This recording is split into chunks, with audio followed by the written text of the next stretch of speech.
I want you to know that it's okay if you can only save one person. And it's okay if that person is you. This is a quote that broke the internet.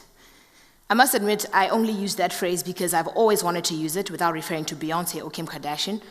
And I guess, to be honest, it didn't. But this quote went somewhat viral. It changed my perspective on life. And for quite some time now, I've been trying to save myself. I agree. We all want to make the world a better place, somehow, in whatever way we can. Many of us try to give selflessly to our communities, our schools, and our families, and we end up frustrated. Over the course of my short life, I've realized that this is because we cannot give what we do not have. We want peace, but do we have peace within us? We want harmony, but do we have harmony within us? I've learned a few lessons. These are: 1, life will throw you chaotic curveballs. Now, I don't know the first thing about baseball, and maybe using a word in my own language would have been better, but multilingualism and years of an education influenced by colonization have left me without a clue as to what one word or phrase in my own language means. But that means you're in luck today. You'll understand what I'm talking about when I say curveballs. So yes, life will throw you curveballs. You will question your beliefs, your self-worth, your journey. That is a given. And 2, we cannot know harmony unless we know chaos. And until we learn to accept inner chaos as a part of harmony, we cannot give to the world. So I'd like to tell you a story, my story, and how I have been unable to give to those that I cared about until I came to terms with my somewhat chaotic curveballs. I don't know how I was on the day I was born, but I think I cried a lot. My mother probably swore I was the last. My father was not there, but I think the whole of Switzerland must have been told I finally have a daughter, my 2 brothers, stuck between extreme love and resentment, for I could never replace the one before me who had bid an early farewell to this life at 2. I was a menace, with more words than my little mouth could hold. My brothers had introduced me to Tupac and Busta Rhymes. I'd like to call myself responsible for the little street cred that they had.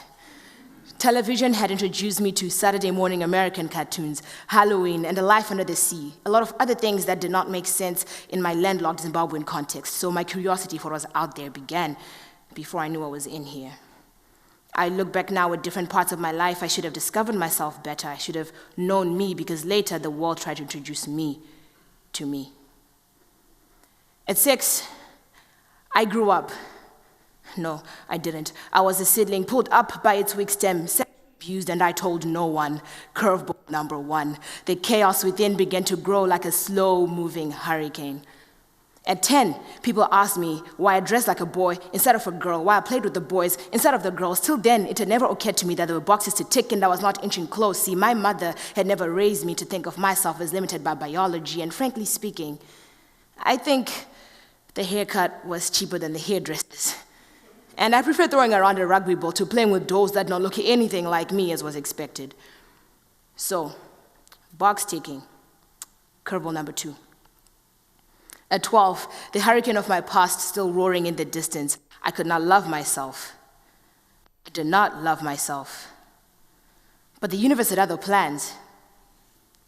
A boy asked me out. But I did not love myself enough to know I was in here, enough to know why anyone would be interested in me, and so I was hostile. Needless to say, his pictures on Facebook now make me wish I had said sure.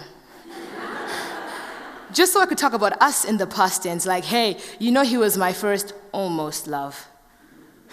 So, absence of self-love, curveball number 3. At 14, patriarchy caught up with me to have a good old chat. Catered to 23 men in the absence of my mother. That concept of an African hospitality we all love so much was put to the test. I cried because I'd spent all day on my feet. Because that is what a woman is supposed to do. I was filled with questions about my culture and my traditions, all which are part of me, but instead of facing them head on, I walked. So, first encounter with patriarchy, curveball number 4. At that same age, the Zimbabwean economy collapsed. The ILO says by 2008, only 6% of Zimbabweans had formal employment. I watched as struggle burst through our doors and sat comfortably in our home, She hasn't really left, in case you're wondering. Thrifting and saving became daily activities. I wanted now more than ever to leave not just my home and my country, but my continent as well. So, anger at a broken economy, some form of hate for the one place I love, the one place I wanted to help, the one place I thankfully still love. Curveball number 5. At 15, I had dreams. I wanted to give to the world, and I thought cars were the answer. So I wanted to be an automotive engineer. So when an aunt asked me what I wanted to be when I grow up, I was as honest as I could be, but that honesty was met with yet another reminder of boxes to tick. She said, "You're a girl. Girls do civil engineering." I could not confront this chaos head on. I should have stayed, should have asked questions, yet again to save myself. But I didn't. So dreams totally crushed by an extended family member.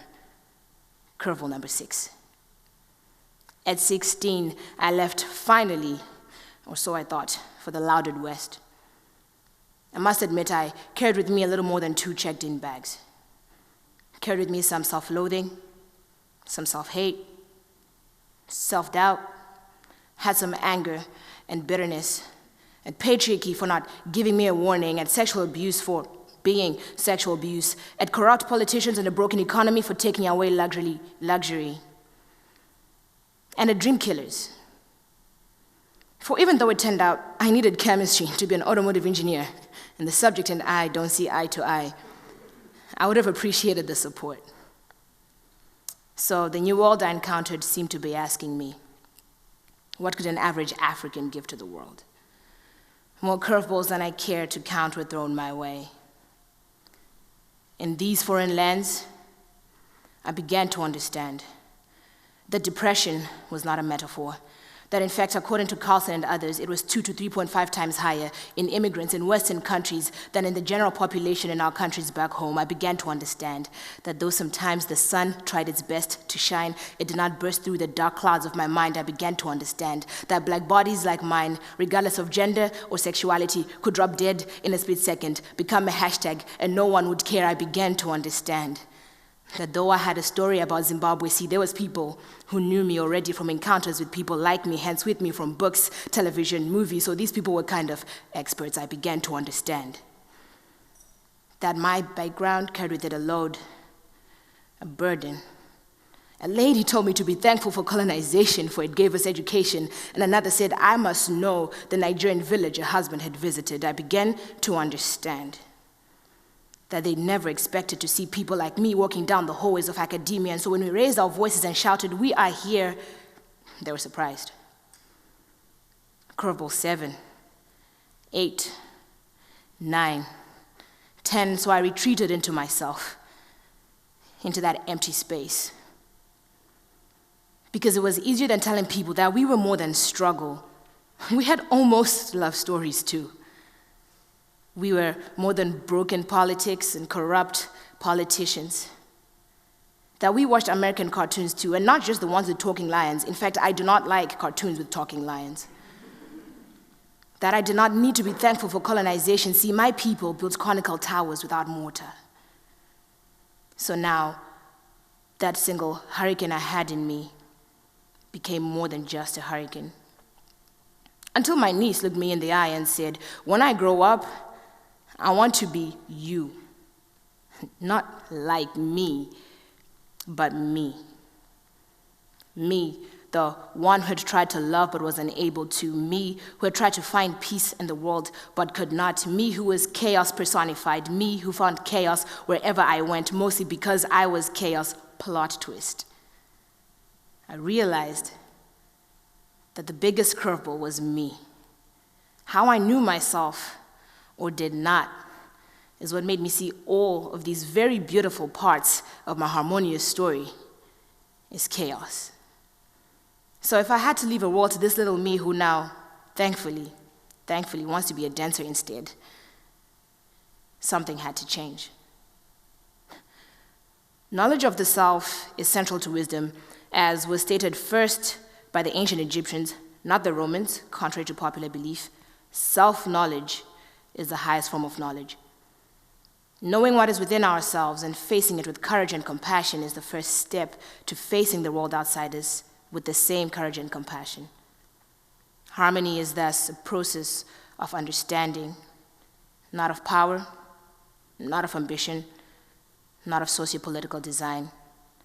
Harmony is a relationship to oneself, a relationship to the world, a relationship that is volatile, dynamic, fertile. So chaos is simply but opportunity. It is a shift from routine. So today, I can say that I know the essential truth. Life sucks. No, it doesn't. But to think that we can live a life free of chaos and call that harmonious will lead to much discontent. So that is why I told this story, to serve as a reminder to every one of us, myself included, that chaos is all around us. It is a part of who we are. It is not about making that chaos disappear, but it is about facing it, one curveball at a time, and using that to build the harmony we want within us. For until then, we cannot give to the world, where the curveballs are much larger and faster than they are in our personal lives.